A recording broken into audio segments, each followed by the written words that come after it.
دوستان عزیز، اکنون برای دوستداران صنعت محاربه‌های آمیخته، مخصوصا نفرانی که دلباخته نماد ورزشند، الکی طول 2 روز حدود 400 نفر نورست در مسابقات کشاده شهر دوشنبه برای به دست آوردن زینه‌های افتخاری مبارزه میبرند.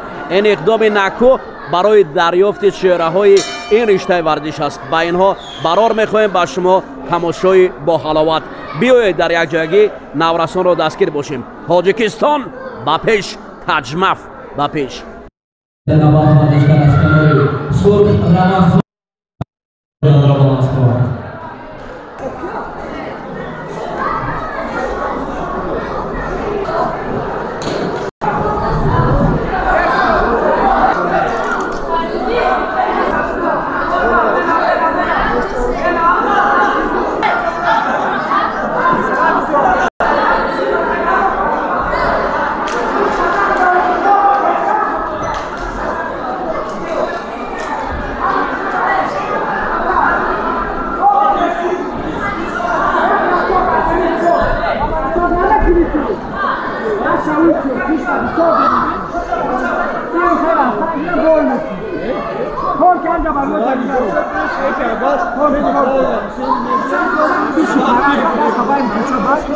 Aybayni pobro. Bu kajda sabigi. Poşat budro amca budro biyo peş biyo duro amca duro.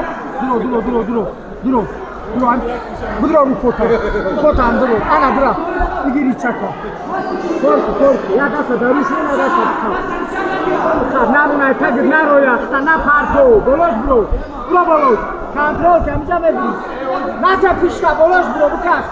Ваша, покажи, Даша, что я бросок.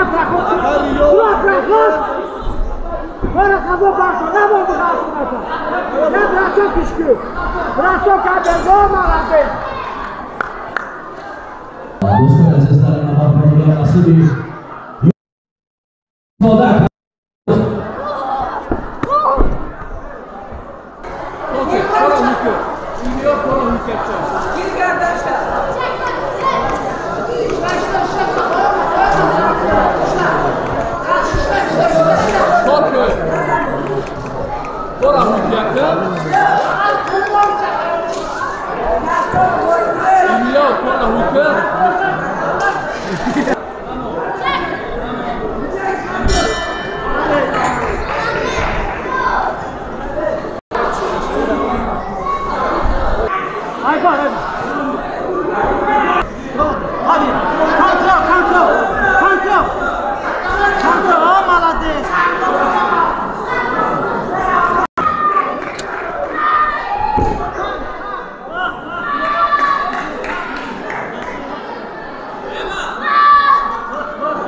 شهریار با سیم خود را در مسابقه جمهوری تجمفت سیم سفر خود را محقوق کردن و نیمه‌نهایی با خط یافتند.